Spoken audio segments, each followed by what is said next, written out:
Alright, good morning mga bossing. Ayan, tanghali na. For today's video ay papasilip ko naman sa inyo ang aking personal broodcock. So yan po yung tatay ng lahat ng ipiplex ko. Yan po ay 3 years old, authentic Mount Banahaw Game Farm, Super Brown Red Pure. So anak niyan ang ating i-out.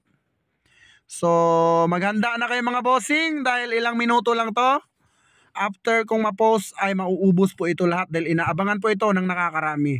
Dahil sa presyong super quality at syempre mga idol, ang presyo natin ay super sale. So, yung 5 niyan ready to breed at yung 5 niyan ay 5 months old. So, ayan, pinapakita ko lang sa inyo yung broodcock ko na gamit. At para hindi na humaba ang ating video, ay diretso na tayo sa ating available Super Brown Red F1 Mount Banahaw Game Farm. So babae muna tayo mga idol dahil yung lalaki next video na, no? So dahil maraming request ng babae, so mga par, let's do this. Syempre bago ang lahat, shout out nga pala sa lahat ng buyers ng GTP. Syempre shout out sa lahat ng misis na suportado ang kanilang mga mister sa fashion. Suportahan nyo talaga yan mga idol, mga misis, dahil mas maganda yung nagmamanok yung mister nyo kaysa ng bababae. So real talk yan ha. Pag nagmamanok ang mister, hindi yan ang bababae. Alright, kaya suportahan nyo kasi pag kumontra kayo, delikado. So SBR number 1 ready to breed. Yan po yung mga ginamit ko sa national. Yan po ay 10 months old.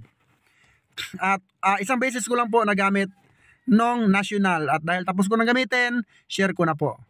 SBR number 2. Ito, napakaganda, puti ang tainga mga par. Ayan, napakagwapo, napakagwapa, napakagandang SBR. Ayan, medium lang yan mga par, pero nako, yung anak niyan mga par, super. So yan, nagamit ko na po yan nung national, kaya share ko naman sa inyo. Yan ang ating SBR number 2. Screenshot agad mga par ha, screenshot agad. Then PM agad. Ready to breed na po yan mga par. So SBR number 3 ready to breed. Napakaganda mga par. Tignan nyo naman yung itsura. Nako, napakagwapo. Ay, napakaganda pala kasi babae pala to. So ayan o, heart shape. Ganda ng sukat mga par o, nipis ng paa. Yan po ay mga use hen ko. Kaya nakakasigurado po kayo na quality po yan. Dahil F1 po yan, anak po yan ng Mount Banahaw natin. At kung tutusin, yan at yung nanay niya ay isa lang, dito lang binread. No? So, wingban lang ang kaibahan yan sa Mount Banahaw, no? Pero para ka na rin nakabili ng Mount Banahaw. Ayan mga par, oh, himas-himas. Nako, mga par, naitlog na po yan mga par. Ayan, ready to breed na po yan, naka-priming na po yan, pulang-pula na po ang mukha. SBR number 4, ready to breed, F1 Mount Banahaw Game Farm. Birada Master. So ayan mga par, ano lang yan, wala pang isang oras yan, sold out agad yan once na naipost ko itong ating mga video. Regarding naman doon sa pinost ko nung nakaraan, lahat po yun ay sold out na.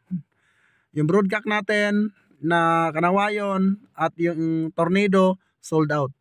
Then dito naman tayo sa SBR number 5. Screenshot agad mga par. Huwag nyo nang patagalin kung gusto nyo mag-breeding. Wag na kayong bukas, no? Wag kayong bukas. Dapat ngayon na. Kung gusto mong mag-breed, simulan mo na. Simulan mo sa tama mga par, no? Sa tama. Nasa tama tayo dapat ha. Wag tayo doon sa mali.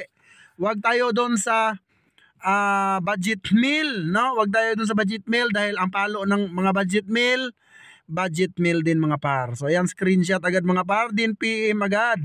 At kung paano makontak si GTP, andyan lang sa comment section mga par. Ito naman yung ating mga pullet, Birada Master. Nako.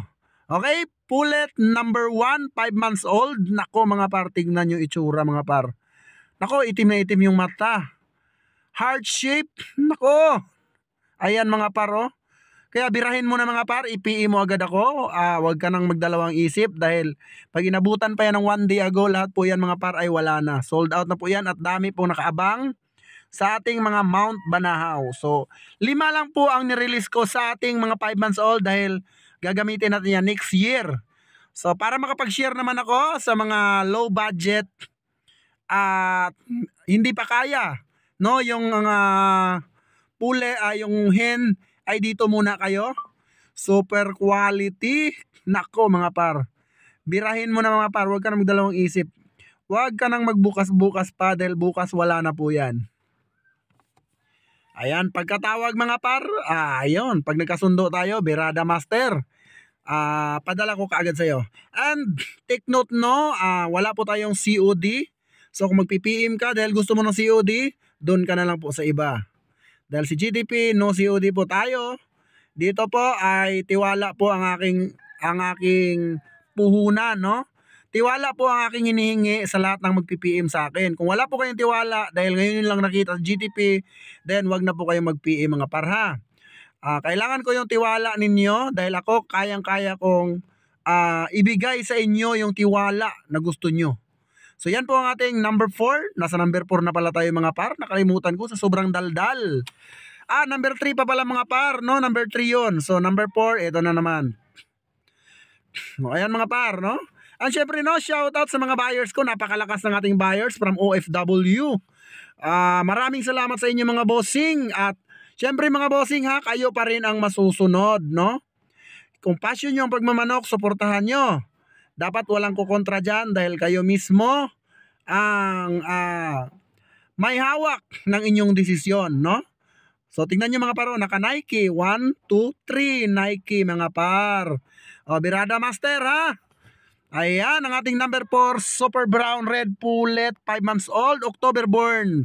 Yan, may pa-back ano pa tayo mga par, no?